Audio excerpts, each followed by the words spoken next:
Every little thing you think that you need. Every little thing you think that you need. Every little thing that's just feeding your greed. Oh, I bet that you'd be fine without it. Hello, everybody. Welcome to the Minimalists Podcast, where we discuss what it means to live a meaningful life with less. My name is Joshua Fields Milburn. And I am Ryan Nicodemus, and together we are the Minimalists. Indeed, we are. Welcome to episode number 47. This one is going to be the best of the Minimalists. Well, actually, just the best of 2016. Ryan, I was thinking about making a greatest hits episode, but it's like a band who puts out one album. I feel like we've done 1 year of podcasts, and we don't have greatest hits just yet. But maybe we can just sort of like look in the rear view for a moment. There's some good moments we can tweeze out. Absolutely, and that's what I'm hoping to do here today in this episode. So episode 47 is going to be the best of 2016. You're going to hear some samples from 7 different episodes throughout the year. You can go back and dive deeper into those. These aren't necessarily the best episodes, although they're some of my favorites. These are just, and they aren't necessarily they aren't necessarily the best answers that we have either. These are just some highlights that we really enjoyed. So this we'll jump right in. We'll dive right into this episode. The first clip you're about to hear is from way back, Ryan. Episode number 2. It's the episode on technology. What these 3 callers are asking is the same thing in a different way. It's how do minimalists handle social media and technology, and also sort of alluding toward the fear of missing out.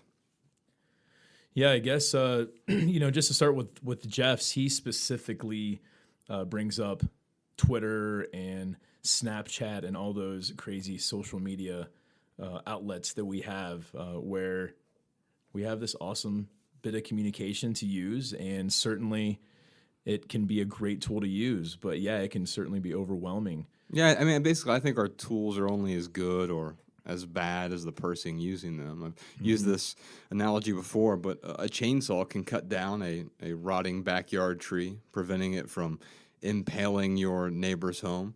Or that same chainsaw can be used to hurt that same neighbor, to chop him into tiny little pieces.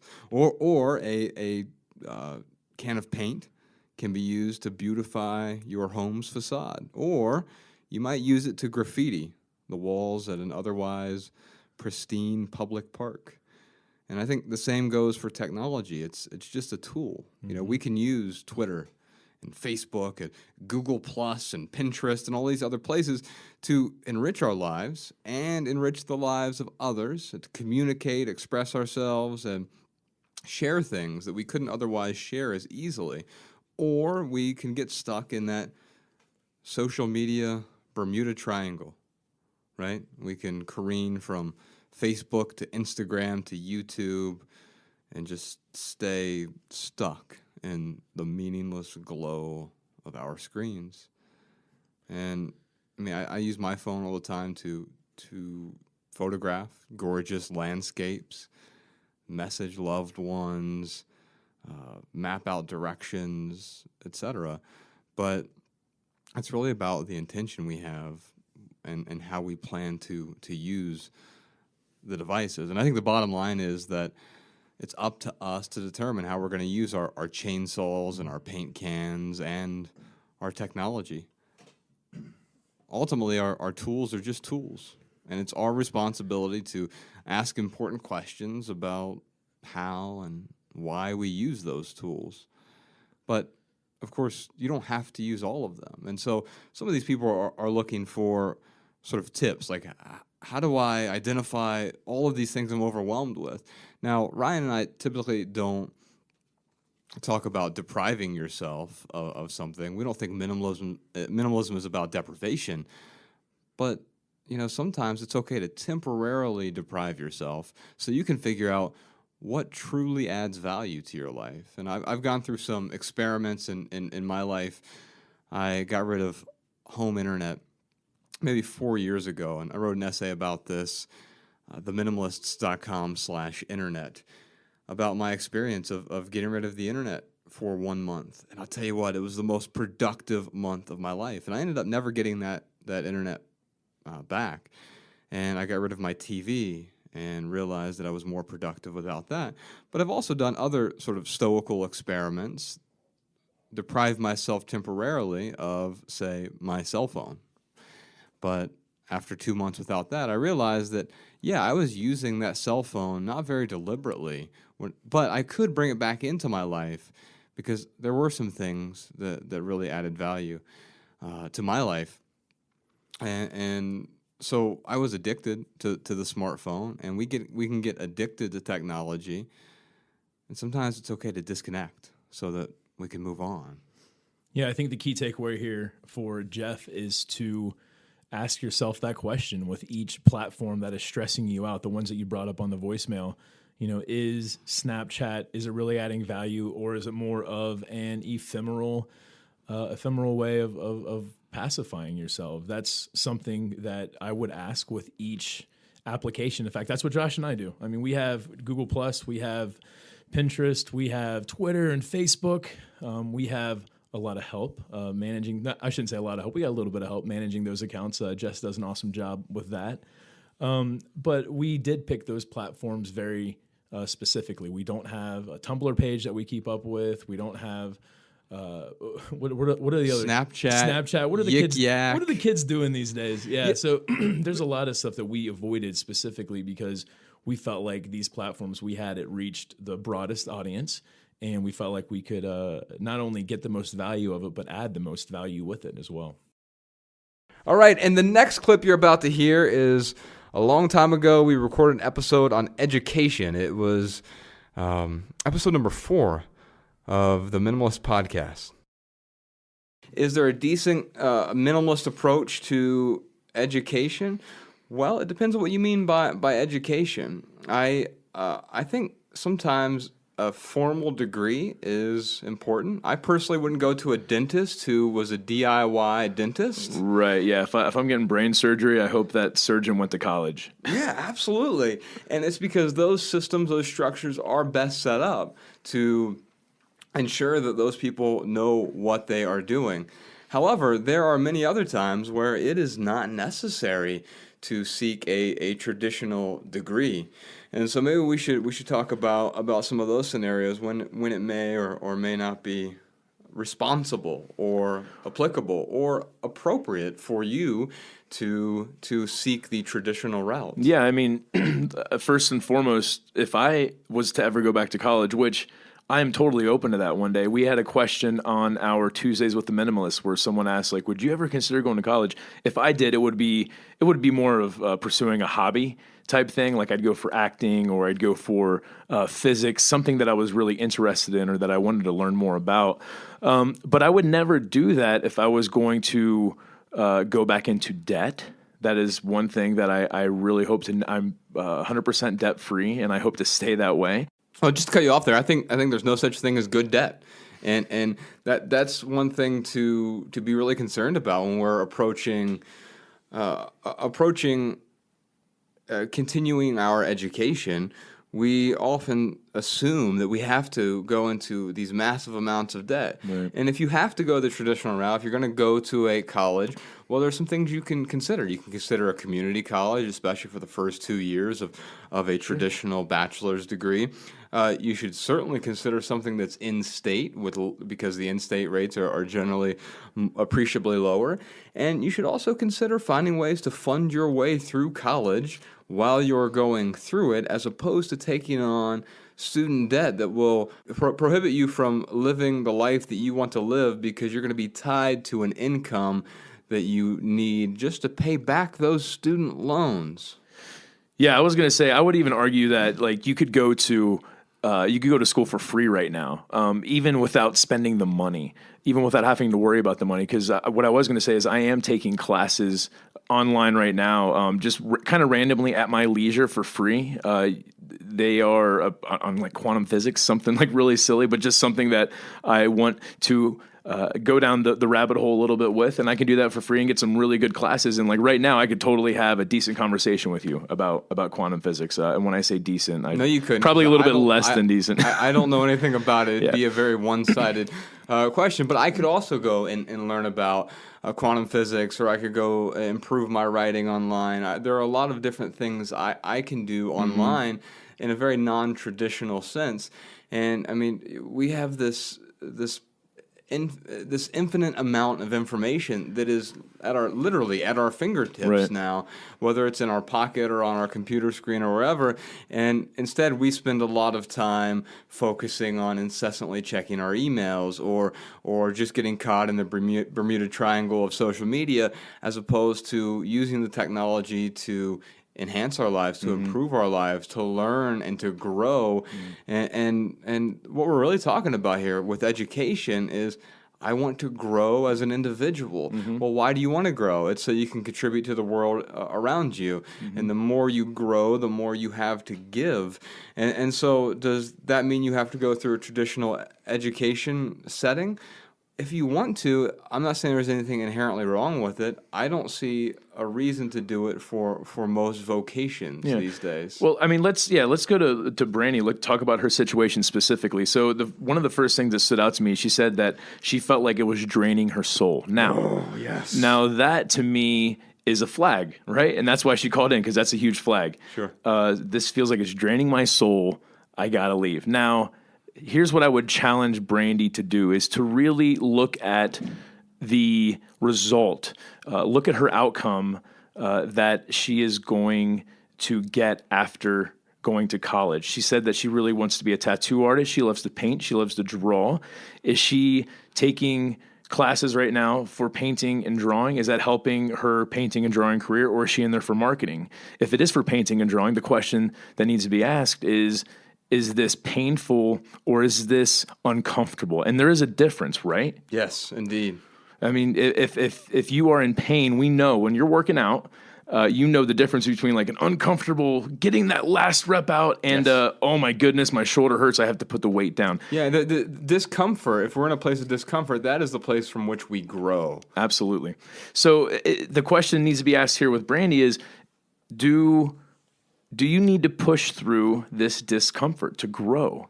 And if the answer is yes, then I would say, maybe consider staying in college. If the answer is no, by the time I graduate college, I'm going to have a marketing degree that I'm not going to do anything with, then yeah, I would consider maybe going an alternative route.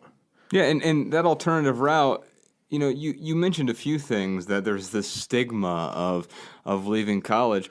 Well, stigma with who? I mean, if you're hanging out with people who are discouraging you from cultivating a passion because you really enjoy and are excited about the prospect of some sort of artistic career, and it sounds like being a tattoo artist is maybe the terminus of that for you, and I think that's really exciting.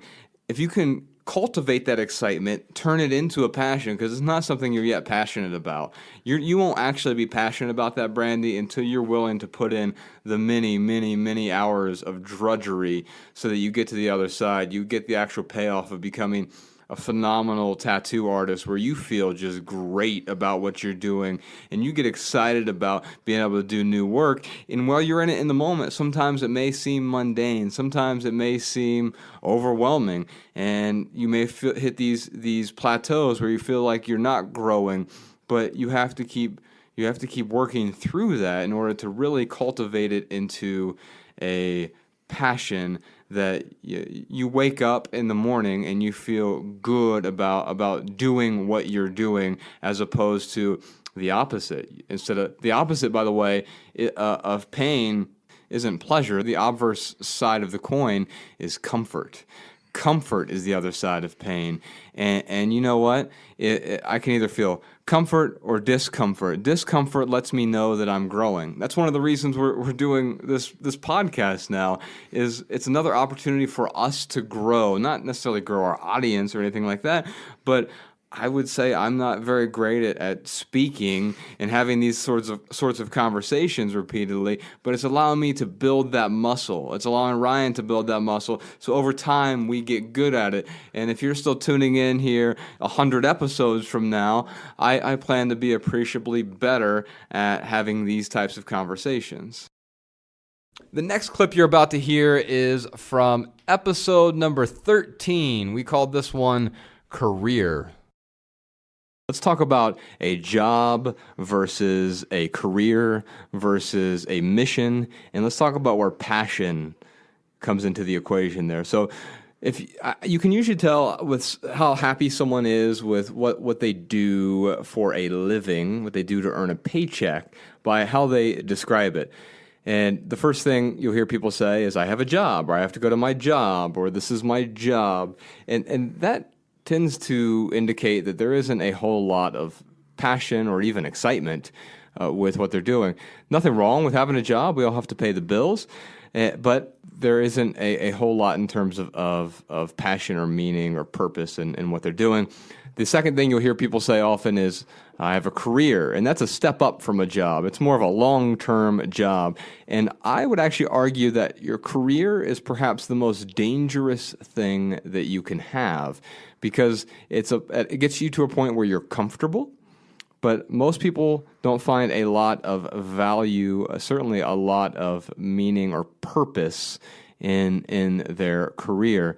There are the select few people who call what they do for a living their mission.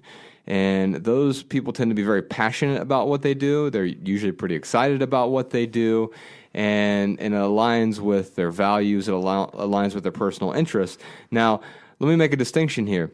If you have a passion that you've cultivated over the years, that's great. And it may not have anything to do with how you earn a paycheck whatsoever. The confluence of your passion and earning money off of that is generally how I would describe a mission. If you're able to make a living off of your passion, then you have found your mission in life.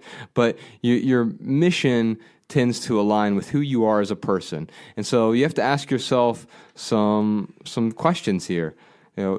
Does this align with my values? Does this position, whatever it may be, and you talked about banking versus creativity, it sounds to me like it may not align with your desires, with your interests, and you may not find a whole lot of meaning in a banking job. And if so, now would be a really good time to consider not going down that road and pursuing something else. Because once you get into a position where you've made something your career, it becomes very comfortable. And as things get comfortable, it's hard for us to put ourselves in what I call our discomfort zone. And if you're not uncomfortable from time to time, you're going to stop growing. And careers, often long-term careers, prevent us from growing because on a scale of 1 to 10, we don't hate the job. Like I know even when I had my career for 12 years, back in the telecom world and managing a whole bunch of employees, I didn't hate my job. There were certain parts that were miserable, but overall, I wouldn't have told you that I hated the job, Ryan. Now, what I would have said, though, is it doesn't necessarily align with who I am, but it provides me a comfortable paycheck. I make a good living, and it was a 5 or 6 out of 10. And that place is dangerous because it prevents us from making a change that's going to be far more meaningful. So as you're asking yourself some questions, Jack, ask yourself some questions that are going to make you uncomfortable. What is my passion? Does this career align with my values? Can I cultivate this into a passion? And if so, can I turn it into my mission? I'm going to talk about the obverse of that for a second. Let's say that Jack does decide to start a career, which, we're not going to tell you to or not to do that. But let's say that you're looking at this career. I'm going to start this. The question I would be asking myself is, am I going to have time to cultivate passion? Am I going to have time to cultivate these hobbies? Because if you're getting out of college, yes, you're going to have to find a job. You're going to have to eventually start paying back all those student loans.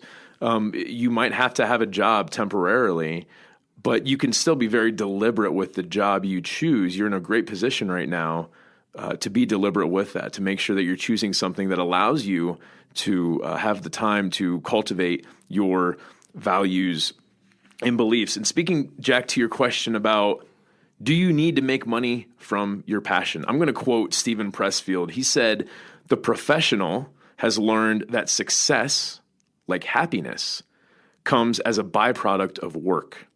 The professional concentrates on the work and allows rewards to come or not come." So what that means to me is that if you're truly passionate about something, no, you don't have to make money from it. It would be great if everyone in the world could find a passion and make money from that and make a living from that, but that is not necessarily the end-all, be-all for every single person. So don't feel pressure to make money from your passion. In fact, I would say if anyone out there is putting pressure on themselves to make money from a passion, that's a very dangerous approach, because you could ruin what you're passionate about by putting pressure on yourself to make money from it. Yeah, I totally agree. In fact, pursuing your passion should be independent of income. The cool thing is, if you are passionate about something, or you're thinking about cultivating something into a passion, you can find other people who do make a living off of that. If you know someone, if you're really passionate about training horses, or just horseback riding, there is someone who makes a living off of that. There's no question about that. Right. And then all you have to do is identify what's their model, what's their template, what's their recipe for earning a living off of it. Let me cultivate it into a passion first. For me, writing is my passion. It's what I'm most passionate about. But I wrote for more than a dozen years before I was able to turn that into my mission and make a lot of changes in my life that allowed me to at least start to make a little bit of income from it in time. And so I cultivated that passion first, eventually in time was able to turn it into my mission where I did earn a living from it. But would I still write if I didn't make a penny from it? You're damn right I would, because it's something that I'm really passionate about, and it's something that will carry me forward going forward. Now, Jack, you mentioned the word cushy bank job. I would tell you to avoid anything that's cushy. Passion is not cushy. Passion often involves hard work, tedium, drudgery, getting past the parts that seem sexy or exciting to you and moving forward to something that is meaningful. Meaningful does not include the word cushy. All right, last summer, Ryan and I hit the road. We brought our documentary to more than 400 theaters, but 15 of those we showed up at, and we had the Minimalism film tour throughout the summer. During that tour, we recorded live versions of our podcast, and we aired some of them on our podcast feed. And the next clip you're about to hear is from our live event in Miami, Florida. It's episode number 22. First off, I would discourage anyone from jumping up and saying, "Look at me, I'm a minimalist." I mean, can you imagine if flashback, the screen gets fuzzy here, and it's 2009, and I've got my tie on, and I'm chubby, and I say, "Hey, Ryan, I'm a minimalist, and you should be too, because you've got a lot of crap." How do you think you would have reacted to that? Yeah, I definitely would not have been as open to what you had to say. Yeah, well, because I would have felt judged. I would have felt like, what do you mean of course I got a lot of crap. Look how much money I make. Yeah, why wouldn't I have a lot of crap? I mean, that's probably how I would have reacted. Right, and so instead of me going out trying to sell this idea, eventually it's when Ryan came to me. It was 8 months after I'd simplified my life, or been simplifying my life. I hadn't reached an end point. That was a word you used there. Before I reached this end point, I still haven't reached an end point, and that feels good to realize that I'm never going to get there. And so Ryan came to me one day and said, "Why the hell are you so happy?" And it's because he saw the benefits. So my mom had died, my marriage had ended, and I was still working in the corporate world 70, 80 hours a week, but something had changed. It's not that I was happy relative to what I am now. I'm far happier now. But I had stopped chasing happiness. I realized that happiness isn't the point. And the more we chase happiness, the farther away we're going to get from it. See, what the point of all of this was, it was living a more meaningful life and defining what that means. See, when I was successful in a very narrow sense, I was successful monetarily, and I had a job title that may have impressed a few dozen people. But the truth is, I wasn't successful in the broader sense. And so by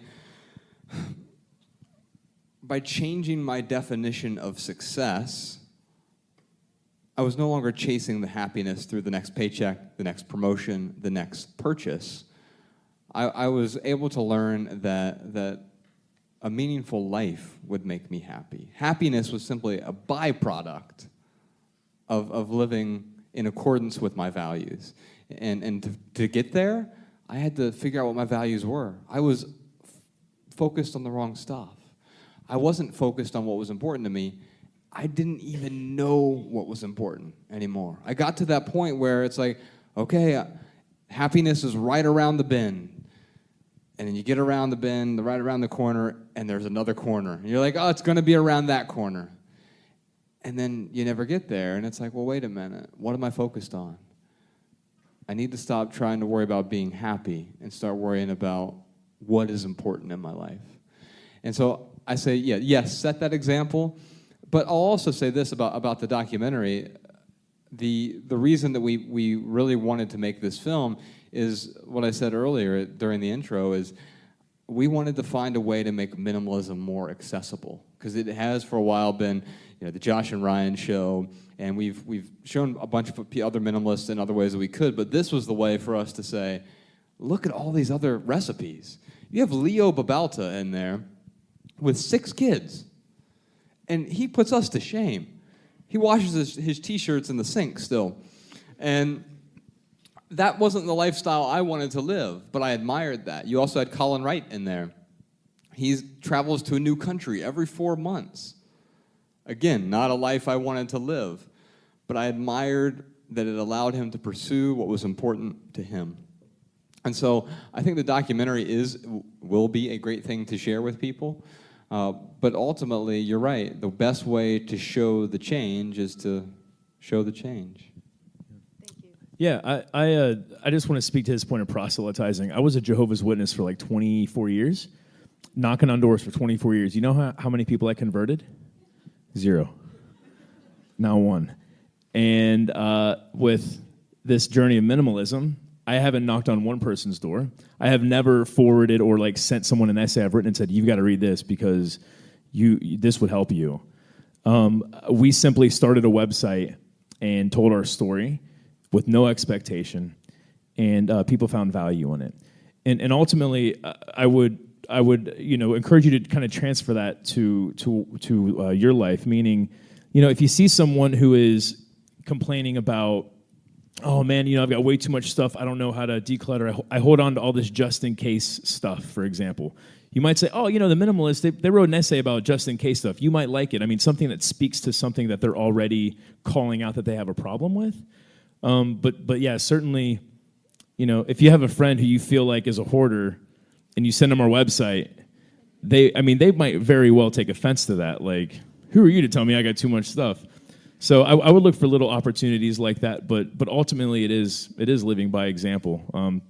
When I saw Josh, like he moved, him and his wife split up, and I'm helping him move into his new apartment, and he's got this like nice TV bracket on the wall that came with the apartment.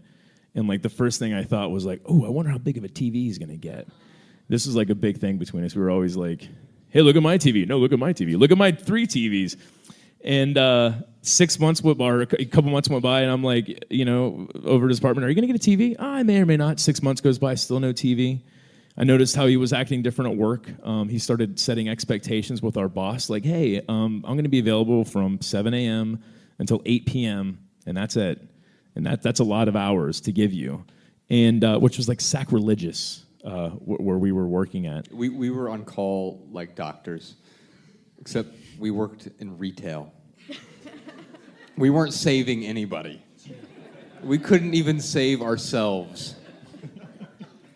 Yeah, so when I saw those things, that's what really made me say, okay, Josh is doing something that is making him not just happier, but I saw him regaining control of his time and really doing good things with his focus. And that's what made me go to him and be like, dude, what's going on with you? Why the hell are you so happy lately? All right, this next clip is from episode number 27 about passion. First thing you're going to have to do is identify what your values are. Now, everyone has certain basic human needs, a need for shelter and for food and for clothing. But once your basic human needs are met, then you have to figure out what are your higher order values in life? What is most important to me? And once we got the clutter out of the way for us, Ryan and I identified 5 different areas that were our values, these higher order values. We just called them the 5 values of living a meaningful life. So first off, it was health. Second, relationships. Third was passion. Fourth and fifth, they kind of go together, growth and contribution. And so we identified those are our values. And so when you're looking to pick a passion, you want to make sure it aligns with as many of those values as possible. And then you can also add your own values. What are your beliefs? What are your own morals? What do you find interesting? You said you have a lot of things that you like, David. Well, which of those things aligns most significantly with your values? And also the question is this something I'm going to want to make money from long term? Meaning, do I want to turn this into a vocation? If so, how possible is that? What are the templates out there? When I was leaving the corporate world, people didn't believe I was leaving at first, Ryan. I would tell people that when I was leaving, because I had this prestigious job title, I was the director of operations for 150 retail stores, but that wasn't my passion. Yeah, I was pretty good at it, and so they all assumed I was going to a competitor, and I said, well, no, I'm just going to go write full time, and I probably work at a coffee shop down the street just to pay the bills, and I just really wanted to write literary fiction. That was my thing, and so I identified that as my passion. So when I finally decided to make that leap, step away from the corporate world, I was told by so many people, you can't just go be a writer. If anyone could do that, well, then everyone would do it. You can't just go make a living as a writer. And I just thought to myself, well, wait a minute. There are thousands of people, probably tens of thousands of people who make an income from writing. And so that's silly. What was happening is people were projecting their own fears, their own insecurities onto me. He's going to go do the thing he wants to do. I don't feel comfortable enough in making that leap and going and doing the thing that I want to do because of X, Y, and Z.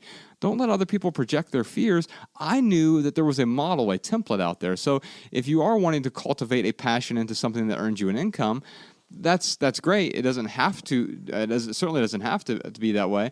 But if you want to do that, find a template, find a model, find someone else out there who has cultivated a passion and turned it into an income. And you can certainly find those people. There are plenty. Whatever you want to do, I'm willing to bet you there is someone who does that thing very well and gets compensated for it.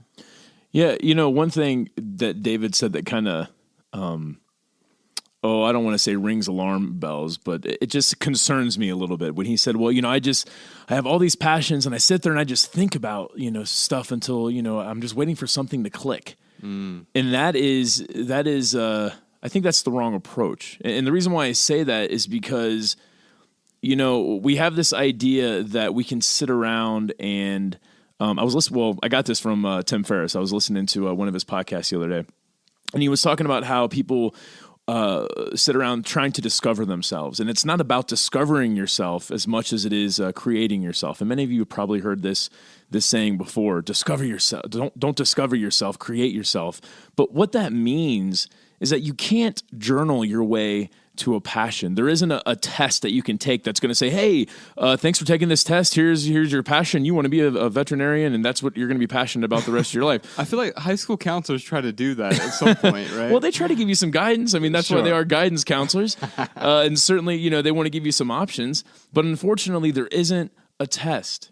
And the thought behind this discovering yourself is basically kind of looking at yourself like a block of ice. Like, well, if I read this book, then I'm going to like chip a little piece away. And if I talk to this one person, I'm going to chip a little bit more away. And eventually I'm going to reveal myself. And again, that is not how it works. Instead of looking at it like you're a block of ice, or look at it like you're discovering yourself, David, look at yourself like you're a little ball of clay. And that's it. And you have to add little pieces to that ball of clay. And yes, reading a book or journaling or thinking about it will certainly help you to start to head, or will be those little pieces that you're adding. But those cannot be the only pieces that you add to yourself. So what I would say, David, is this, man: choose one thing. If you have 20 things, 40 things, whatever it is, write them all down. And right away, you're gonna know that, okay, I can cross off lacrosse off this list, or I can cross off milk chugging contests off the list. There are going to be some automatic things that you can cross off. And then if you've got 10 left over, or even if it is still 20 left over, put them all in a hat and just choose one and do that one thing and do lots of it over and over again. And you know what? You might fail. You might find something that you pick up on and you're committing to every single day, and realize, after 6 months of really committing, really drudging through the drudgery, that, man, I really don't like this. And you might fail, and that's okay. Because I can tell you that the more you fail, the more successes you have also. That is a ratio that holds true. So work towards your passion, David, and become an expert at it. And this one is from episode number 28, called Debt. The reason that you're having trouble communicating here is you're both talking about the what right now. You're talking about, I want to get out of debt, or I want to stay at home after I lost my job, or I want to have these bills, I want to have these expenses. These are the whats. We need to talk about the why.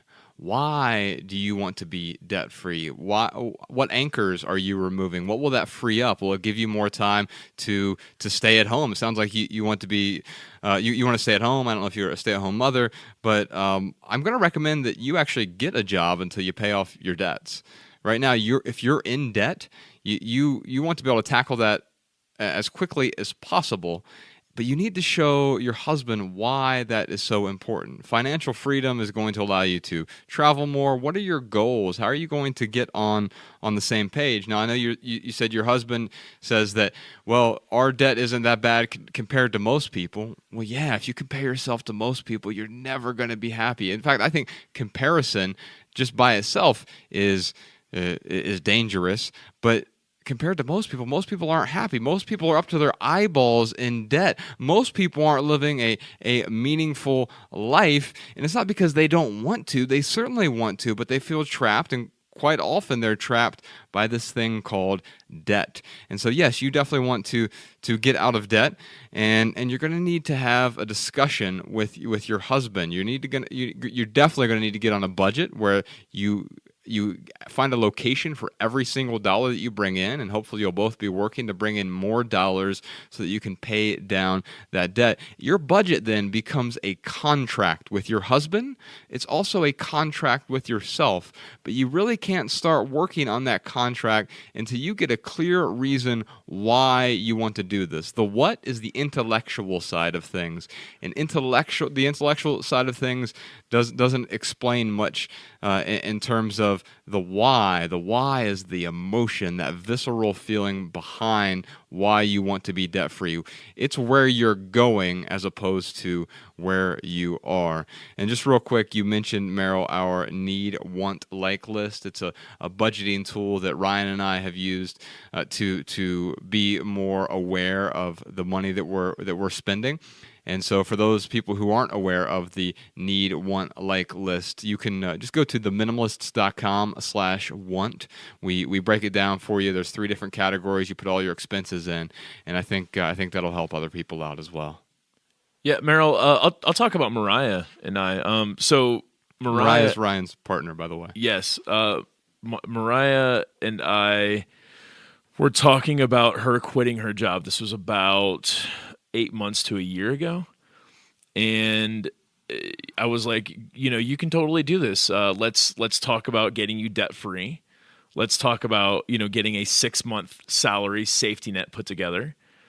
and maybe you could potentially quit your job. And that was a common goal that we both kind of found that we could both work towards, because we wanted to be around each other more. She wanted to do more, she she looks at me and she's like, man, I want to live that blog life, Ryan. I want to be able to, have freedom with my schedule. Even though we work a ton, our schedule is pretty much ours to manage.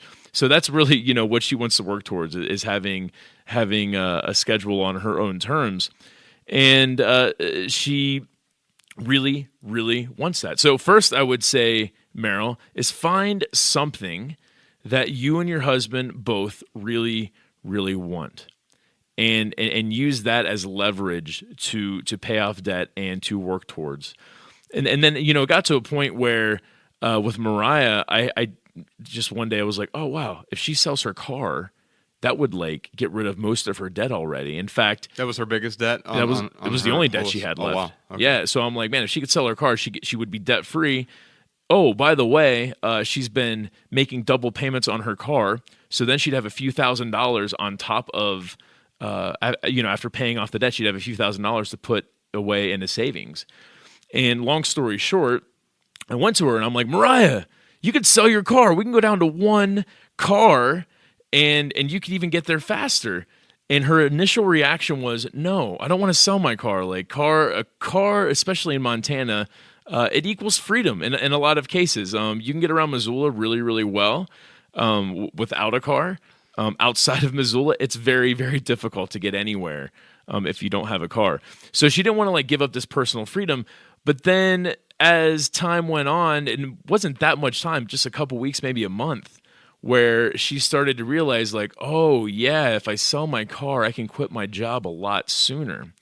So she literally just sold her car last week. So the job was the pain point there. Yeah. It was more pain than getting rid of the car, it sounds like. Exactly. So she sold her car last week and basically was able to put a huge chunk of change into savings. She doesn't have that 6 months yet, but she will have that 6 month salary saved up by the end of August. And that is when she will quit her job. So she has a plan. Yeah, so she's got a plan. So what I'm getting at is that Mariah didn't want to give up her car, and then saw the benefits of giving up her car, saw the benefits of getting of leaving that huge pain point of her job. And all of a sudden that moved her to, yes, let's go down to one car. Now the car that she had, it was like a Chevy HHR, not a super nice car, but it was a nice ride. I mean, much nicer than my 2004 Toyota Corolla. I think hers was like a 2010 or 2012, something like that. But it had a sunroof that didn't leak. It had heated pleather seats. Yes, it did have heated seats, man. It was awesome. So there's all these luxury amenities. Amenities? Am I saying that right? Yes. I had all these amenities that she really enjoyed. However, once we were able to find a goal that equaled more pleasure than the pleasure of her car, she was able to kind of turn that corner. So find something that y'all have in common, if whether it's big time vacation or whether it's traveling the world for a year or whatever it may be. Just find something. Try to find something that you both can work towards that includes paying off your debt. Totally agree with that. We do things for two reasons, either for pain or pleasure. So find both in this situation, Meryl. Find the pain points they're pain points for both of you, and then find the pleasure that you are both going to work toward together. And this last clip is from our episode titled Criticism, which was episode number 33. So let's start with the bad side of things. In the corporate world, we used to talk about the seagulls. And so we have an essay from our book, Essential, and I just wanted to read a quick excerpt from that. This essay is called Seagulls. Criticism is inevitable, unless you do nothing important with your life. But whenever you put yourself out there, whenever you expose your ideas to the world, be it via social media, blogs, or business meetings, you're effectively wearing a sign that says, "Criticize me." Of course, some criticism is beneficial. Feedback from people we respect helps us grow. Other criticism, however, is toxic. The most virulent example is the cynical internet troll. So we're kind of talking about that today, I think. Trolls are like seagulls. They fly in, shit all over you, and fly away. And they're not informed enough to understand the implications of their own actions. Truth be told, most critics bring nothing to the table. They simply project their own insecurities and add zero value to the conversation. And if we listen to them, their toxicity permeates our thoughts, making it difficult to create anything worthwhile. So, you have two choices. Either create and be criticized, or hide from meaningful work because you're scared of a little bird poop. Personally, I'd rather cover my head and craft something worth criticizing. And Ryan, I think that's really what we're doing now is we really open ourselves up to the world. We have by having an audience in front of us, whether when we first started and had 52 people show up to the blog, or now where it's approaching 5 million people and the podcast is approaching 1 million people, we have a sign here that says criticize me. And I think the thing is, we want to delineate between good criticism and bad criticism here, right. But I don't know about you, but for me, I tend to lean on people that I care about and whose opinions I trust. And it's why I'll call and I'll ask you, what do you think about this? Or with Sean, if I'm writing, hey, Sean, can you tell me about this sentence? Or do you think this story really strikes a chord? And what would you change about this? Because these are opinions that I appreciate. And then also when we are publishing a book, we'll go out to a whole bunch of alpha readers and the beta readers and ask for people who are willing to give us criticism up front, but do so in a meaningful, helpful, articulate way, as opposed to people who just become seagulls and fly over and shit on us. So what's the last, whether it was in regards to the minimalists or your personal life, what's the last good criticism you got? I think I get it from you all the time, but they're wait a minute, I criticize you all the time. Well, no, I think so, but I ask for it from you, and I think that's what's different. You and I talk about stuff all the time, and I think criticism can be as easy as, I would do it this way, but here's why. And that's why it's good. It's the opposite of what bad criticism is. Bad criticism is, I don't like that. That is stupid. You are wrong. I'm so disappointed in your opinion. Okay, but that doesn't tell me why it's bad, and it's not helpful. Right. So good criticism usually is helpful, and that comes from when someone's intentions are good, and they're not just lashing out. They're not having this fake outrage. Finally, here are some voicemail comments and tips from our listeners. Hi, my name is Gabrielle. I'm calling from Alexandria, Virginia, and I was just calling to share some kind of fun stories. I just randomly started listening to your podcast about a week ago and was so immediately struck by the need to simplify my life. So some of the stories, I this weekend cleaned about 50% of the stuff I own out of my apartment. And some of the fun things that happened was, one, I found like every single thing that I'd ever thought I'd lost, including clothes that I had bought and then immediately thought I'd lost. I found them in the bottom of my closet. It was kind of eye-opening. It's like, wow, I didn't realize I was kind of a hoarder. Also, I just felt this huge weight lifted off me. I gave all of the stuff to my parents to go through first in case they wanted anything.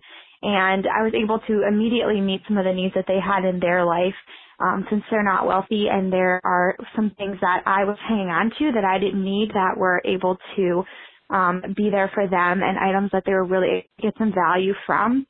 So that was a huge blessing to me. And then after the weekend, we were on a shopping trip looking for something for my mom, and I realized that since taking this little journey, walking through the mall was never going to be the same again. And, just walking by the stores and seeing all this stuff, and I'm like, wow, remember the days when I thought I needed this stuff? And like literally 24 hours ago.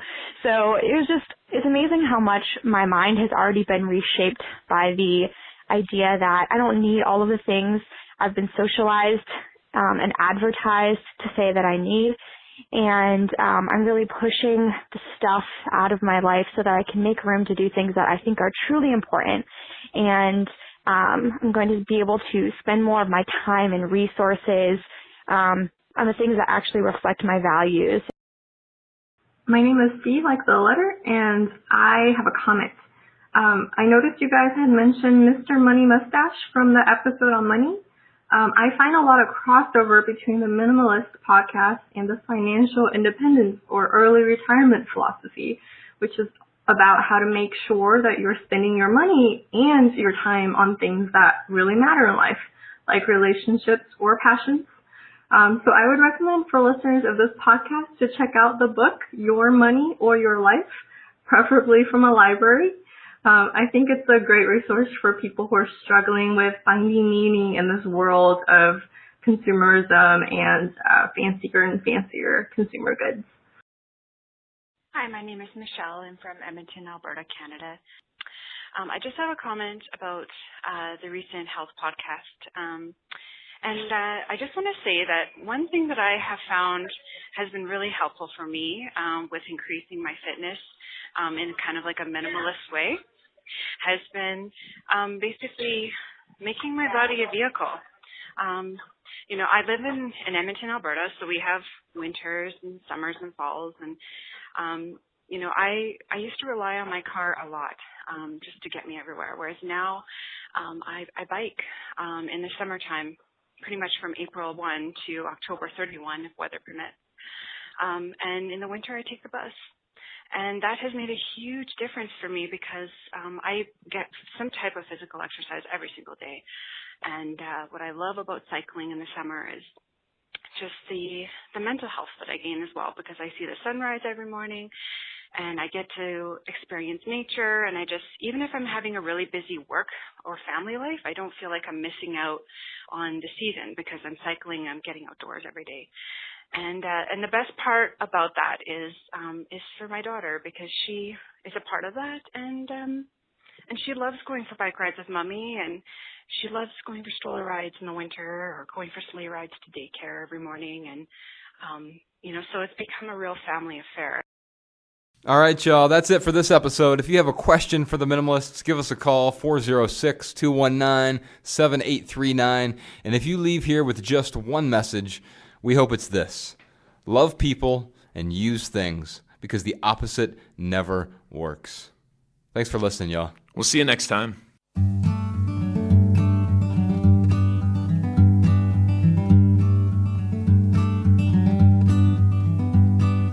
Every little thing you think that you need, every little thing you think that you need, every little thing that's just feeding your greed. Oh, I bet that you'd be fine without it.